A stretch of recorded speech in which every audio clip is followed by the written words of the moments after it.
Hola amigos de Realización, ¿cómo están? Yo soy Manuel Esteves. En días pasados estuvimos en el Centro de las Artes Delia Zapata Olivella en un concierto de gospel.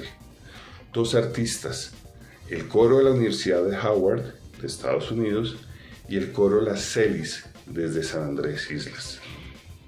Un espectáculo muy bonito en lo vocal, lo armónico, la energía y pues todo lo que conlleva esta manera de alabar a Dios. Desde lo musical y desde lo espiritual, bien importante, bien interesante. Tuvimos el inmenso gusto de hablar con Kristen Taylor y con Reginal Golden del coro de la Universidad de Howard.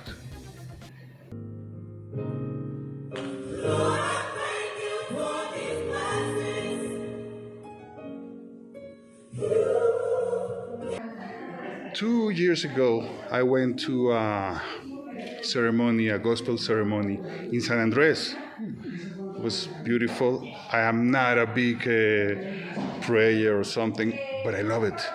The energy, the music. What is the essence of that magic around this kind of music? I think that's a really good question. When we talk about gospel music, when we talk about American gospel music, we're talking about music that shares the good news. From a musical standpoint, we're talking about a specific music that was developed in urban city centers in America following the Great Migration. And it's the music, the spiritual music, with people who were spread out in rural southern areas and had come together and were living closer quarters in the north. And so gospel literally means good news. And when we sing the gospel, we're sharing the good news of our faith, good news of a God who loves us so much that God has continually made ways for God to be with us. I think this is going to be a hard question. You got to be a believer or a prayer to work with gospel music?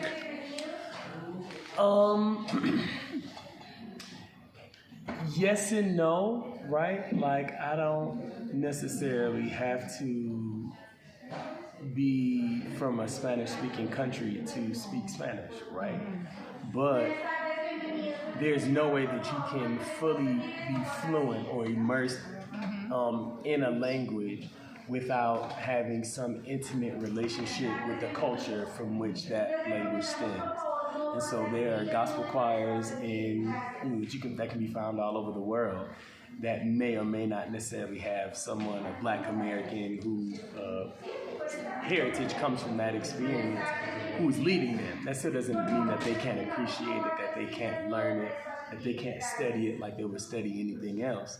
But we certainly, though, believe that the more closely or the more close connection you have with the relationship or with the religion of the music, so to speak, the more fluent, the more accurate, the more in-depth, the more real your musical presentation might come across.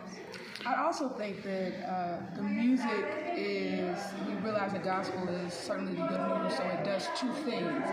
It is the good news, but it also compels, so it also does some of the evangelism. And so it is quite possible to be able to sing it and not have a deep connection, but it's impossible to sing it and not develop a connection over time. Like, that is the beauty, in your words, the magic of the music, that it is both the heart of what it is, the good news, but it also is an evangelistic piece that does the work. Artists like U2 or Coldplay include gospel choirs in their videos. Lana Del Rey presented last year a beautiful record with a lot of gospel. What do you think about this pop exchanging with gospel music? Yeah, I think it is something that has been happening forever, right? Even when you go back into the history and some of the progenitors of the music, names like people like Thomas Dorsey, who's known as the father of gospel music, but he was a jazz and blues pianist before, right? So he was certainly in church, You remember the Baptist convention and whatnot, but when he started writing, when he started writing sacred music, his sacred music sounded a lot like some of the other songs that he had written before. And so I think, and again, when we talk about gospel being used to evangelize, I think it's a beautiful thing that evangelistic tool, that this medium, that this good news can be found in places where you might not expect it.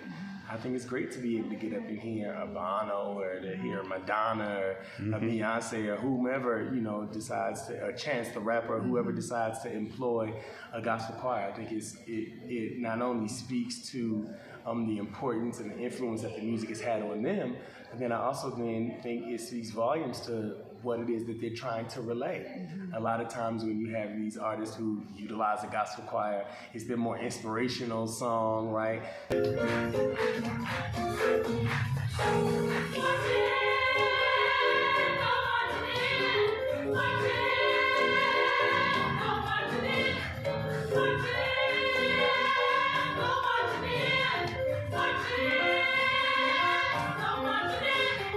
What is the hardest thing to rehearsal and to perform gospel music? Yeah. I don't even know if I would say there's something. Because it changes, like it depends on the group, it depends on the goal, what you're working toward.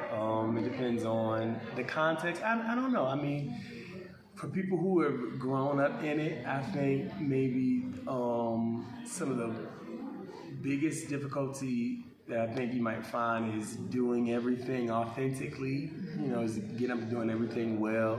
So if you're grown up in a more contemporary context, you want to make sure that your traditional stuff sounds the way it should sound. Your contemporary stuff shouldn't necessarily sound like the traditional stuff, and vice versa.